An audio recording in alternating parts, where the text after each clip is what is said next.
Hey guys, so I have found that over the past 6 months, I've gotten so much better at staying organized, motivated, and on task throughout my days. And I think this has something to do with having more of a clear purpose or a path, but nevertheless, I'm here to share my secrets with you. They're not really secrets, people do these things, but this is my combination of what works for me.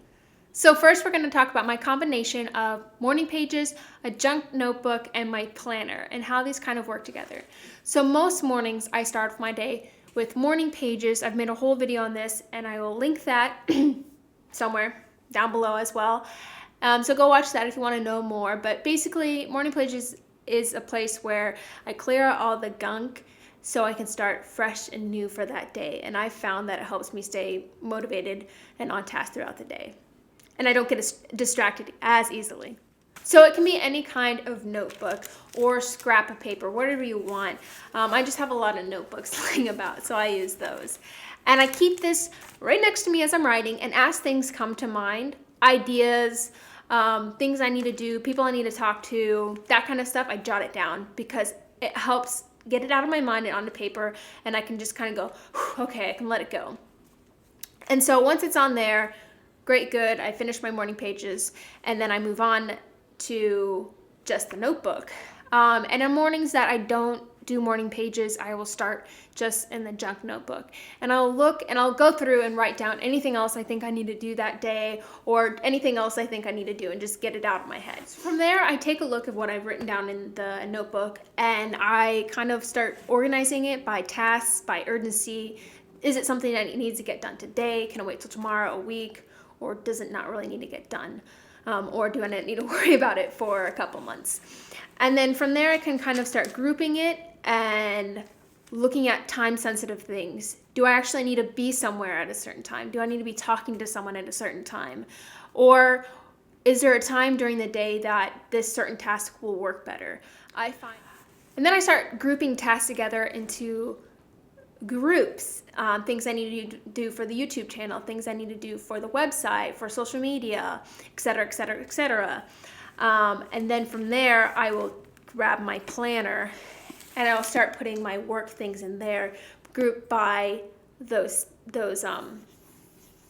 groups, whether it's YouTube, social media, emailing people, that kind of stuff.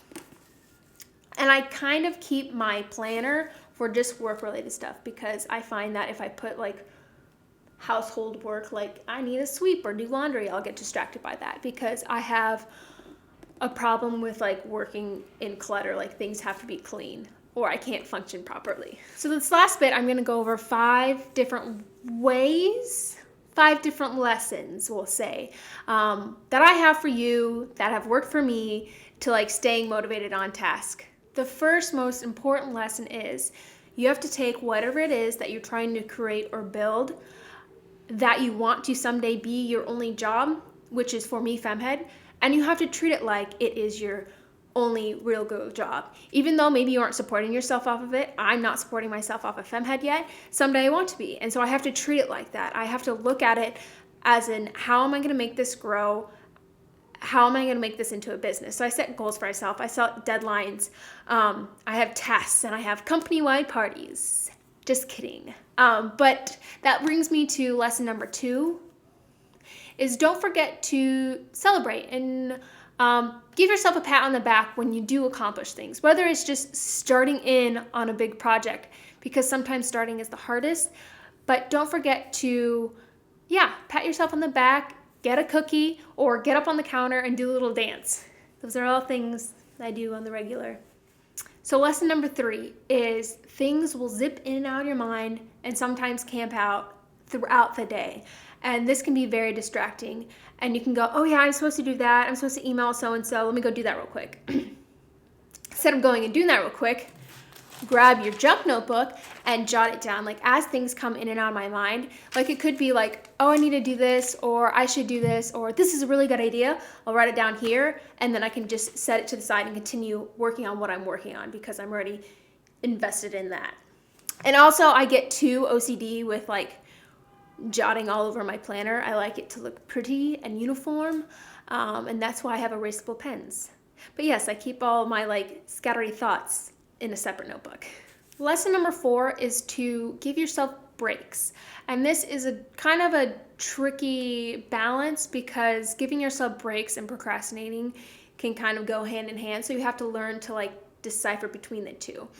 But you don't want to burn yourself out. So if you find that you're really getting really bored on something that you normally, if you started in on it and you're really excited and now you're kind of like, oh man, this is hard, or I'm like struggling right now, give yourself a break. Whether it's, actually getting up and giving yourself a break, going on a walk, going and doing like a yoga class or any of that kind of stuff, or maybe it's you need to move on to another task for a little bit. And my 5th lesson is food. Yes, food. You cannot create and be motivated and as productive as you could be if you are like hungry or malnourished, because either you're thinking about food or you don't have the energy for your brain to work and you're just going to be in a fog and you're just kind of just wasting your time. So make sure you're making yourself healthy, nutritious meals, and food is also a great way to like take a little break. So give yourself, 20 minutes to get up, go walk to your kitchen, make something really nice and healthy, and that will kind of give you like a little spark of awakening of like, okay, right, I'm ready to go back. That's kind of what I have for staying organized, motivated, and on task. I hope this helps. I want to know your guys' tips down below, or if you have any questions or concerns. No, just questions. I think more questions, yes. Okay, guys, don't forget to subscribe, comment down below, and until next time, I'll see you. Bye.